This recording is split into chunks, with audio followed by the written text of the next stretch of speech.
Hey, it's Mike from the Logan and the Hobo RV Adventure channel. Welcome back to the channel. Well, it's time for another camping trip already. So Logan is my truck, the Hobo is my trailer. They are best friends forever, and we're gonna go camping. Logan and the Hobo, best friends forever. Taking a trip out to the desert, desert trip without the family, just some solo time. So I'm looking forward to that. I'm tired right now. It's Thursday night. I worked all week and all day. Today I don't get off work until 7:30 at night. So I got home, started loading up the trailer. Gonna load up the trailer tonight, do my grocery shopping in the morning, work all day tomorrow, come home from work, hook up the trailer, and head out tomorrow night. So I probably won't get to camp until about midnight. Well, it was an inauspicious start to say the least. So I'm getting packed up Thursday night to depart on Friday night. And I think I'm going to be way ahead of the game here, but I noticed on my battery monitor that the batteries are reading 98%, which causes me concern because I'm plugged into shore power, so the battery should be reading 100%.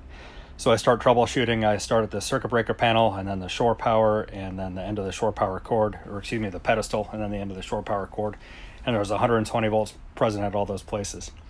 So the next thing I checked was the EMS, the electrical management system. This controls the power flow into the trailer from the shore power. And the display was completely dark. It seemed to be completely dead. I took the cover off and tested it, and there was no power coming into the EMS. So this was my problem. I spent quite a bit of time troubleshooting it, trying to make it work. I tried to just separate the wires from the EMS, to take the wires out and connect them directly, to kind of use the EMS as a junction box, just a temporary fix because I'm supposed to be going camping tomorrow. That ended up not working. I'm not sure why, probably because something to do with the way the ground wires are connected. And so what I eventually had to do was just completely take the EMS out. I was able to submit a warranty claim to Progressive Industries, who makes the EMS unit. I submitted a warranty claim to them online on Friday morning, so the next morning after this, and they emailed me back within a couple hours saying that the warranty was approved and they're sending me a new unit, which I thought was good. After removing the EMS, you can see there a little spot on the floor that looks like where the EMS unit got hot. And when it was malfunctioned, it must have got hot or something like that and just burned itself up. So I replaced it with a junction box and wire nutted it all in, and I restored power. And you can hear, here in a minute, you can hear the converter going. And then up at the microwave, you can see the microwave now has power, so we restored power to the trailer. If your EMS system fails, man, you're just going to be out of luck, and you're not going to be able to get power inside the rig unless you know how to fix it and if you have the parts to fix it. Now, I know some units might have a bypass on them, which mine doesn't, and that might rectify the situation. But if I couldn't fix this, then I would be out of luck. All right, crisis averted. We got power restored to the trailer, so I finished packing up, got everything done with the help of my lovely wife, and I was able to hit the road, and the rest of the trip was smooth sailing.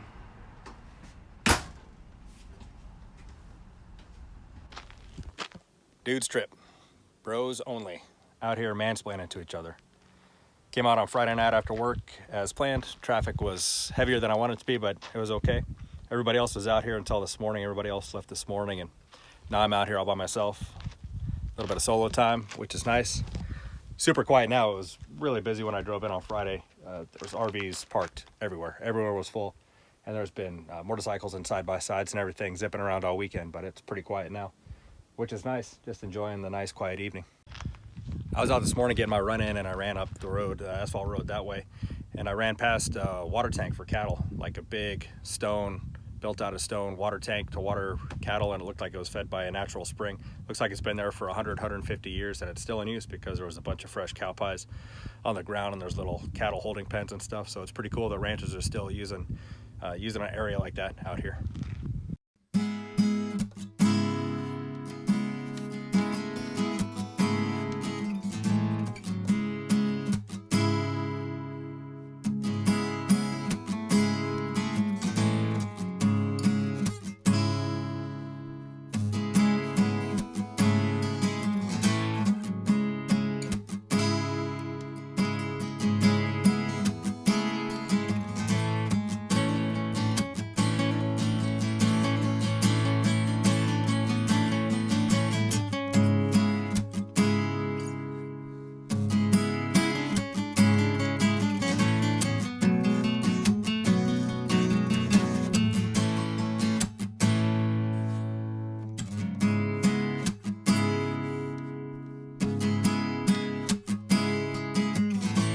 So let's talk a little bit about power management. So I'm running two 6-volt batteries, they're 232 amp hours each.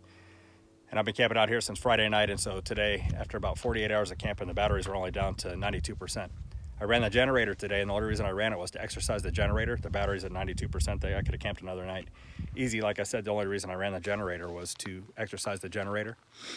So the batteries are down to 92%. I ran the generator for 1 hour and 15 minutes, brought the batteries back up to 100%. So after 2 days of camping, run the generator for just over an hour, brought the batteries all the way up to full capacity. So anybody that says you need solar panels or really expensive lithium batteries, or even more than just two 6-volt batteries to camp off the grid comfortably, you're just not doing it right.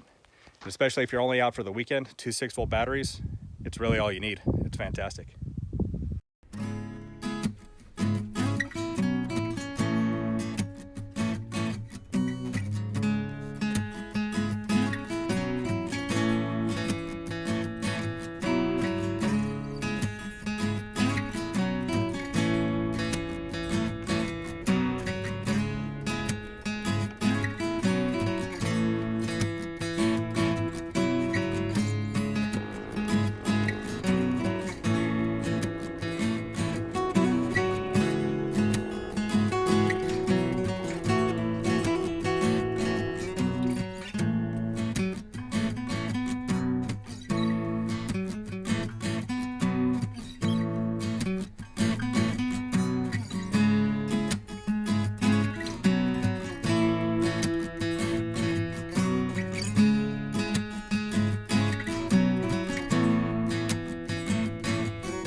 Thank you to everybody that was out there camping in the desert with me. Had a good time with you guys. Hopefully we can get together and do it again soon.